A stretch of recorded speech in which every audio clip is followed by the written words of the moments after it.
Welcome to Reading Horror Books Until I Get Scared, Part 1. For context, I am somewhat new to the horror genre. Not super new, but it's becoming kind of a favorite genre of mine, and I definitely want to dive more into it. The first book I'm going to start with is We Used to Live Here by Marcus Kleiwer, I think is how you say it. I think this was just recommended to me on Goodreads or something like that, but it definitely intrigued me because I think from what I understand, it started as a no sleep story, but I've read quite a few of those on Reddit and I've liked a lot of them. There are some really talented writers on there. So that made me kind of excited to pick this up. This is what it says on the front flap. It says Get Out meets Parasite. In this eerily haunting debut and Reddit hit about two homeowners whose lives are turned upside down when the house's previous residents unexpectedly visit. As a young queer couple who flip houses, Charlie and Eve can't believe the killer deal they've just got on an old house in a picturesque neighborhood. As they're working on renovations one day, there's a knock on the door. A man stands there with his family, claiming to have lived here years before and asking if it would be all right if he showed his kids around. People pleased her to a fault, Eve lets them in. As soon as the strangers enter the home, uncanny and inexplicable things start happening, including the family's youngest child going missing, and a ghostly presence materializing in the basement.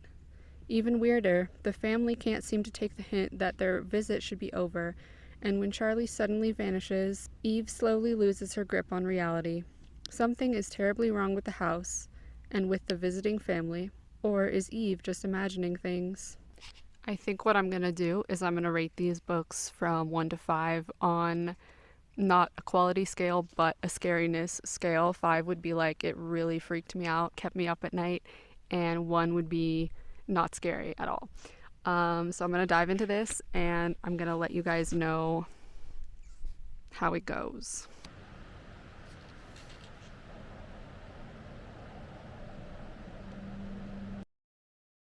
This originally started as a no sleep story, and it really does read that way, like a really long, really good no sleep story.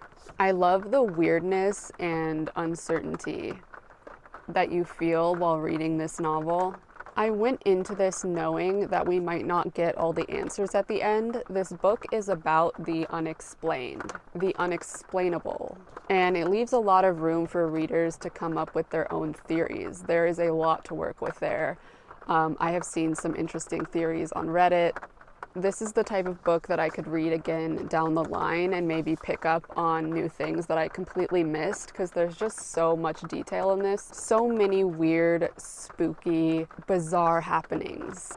I love the spooky Pacific Northwest vibes in this book. I believe it takes place in Oregon. I used to live there, and I can totally feel, and I could really feel those middle of nowhere Oregon creepy vibes. So I said I would rate the scariness. To be honest, I would rate it maybe like a 3 out of 5 for scariness. It was very spooky, but I was never like fully terrified. And honestly, this is the perfect level of horror for me. I'm not sure anymore that I want to be fully terrified, but for overall book rating, I would give it a 4.5 or maybe even a perfect 5 out of 5 because I really enjoyed this.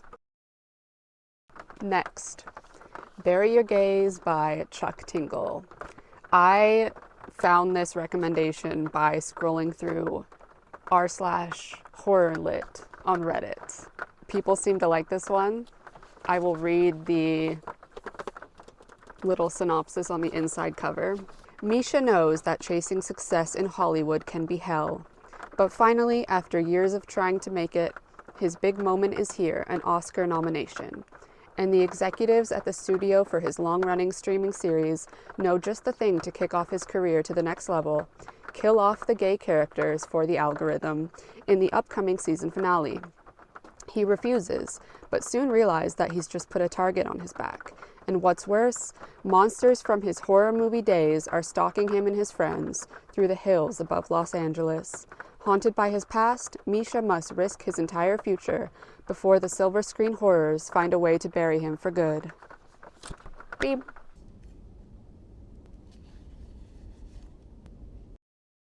So this book is basically about a scriptwriter who doesn't want to kill off his gay characters for the typical bury your gays trope. We all know it. And then monsters and demons from his own movies that he has created start hunting him down. This is a slasher with something to say. I really like the themes that were explored here. Gay representation in media is so important, especially when it comes to queer children. And why would a man in the modern day living in LA feel the need to be sort of in the closet? And where does that homophobia, both internal and external, come from? I loved how this ended. So good, so funny too. This is certainly a different type of horror from what I've read in the past. This is not spooky, eerie, unexplained vibes. It's more of a real life feel with monsters and gore. Okay, so scariness, I would rate it maybe like a 2 or 3 out of 5, because what I realized is that I don't think this is my type of horror. I think if I'm gonna read a horror, I do prefer something with more of a creepy tone. The more bizarre, the better. But if I'm gonna read a slasher, this was a good one to pick. Quality wise, overall, I'd probably give it a 4 out of 5. I enjoyed it a lot. This book, Diavola, I don't know how to say it, by Jennifer Thorne. I've seen a lot of mixed reviews on this book. Some good, some bad. This is about a family that goes on vacation to Italy, and amidst a lot of family drama already happening, a haunting is taking place in their rental villa. This cover is absolutely stunning. I feel like that's kind of what drew me to this in the first place. Welcome to Villa Tocola. Via Tocola. She's been waiting for you.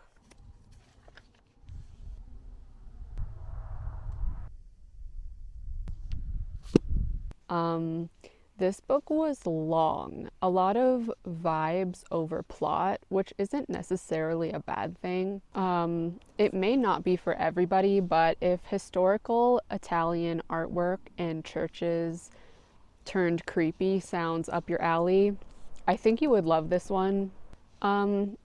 I've seen people point out that nobody in this story is really likable, and while I found that to be true, I was still rooting for the main character because of how her family treated her. I think that they were definitely more in the wrong.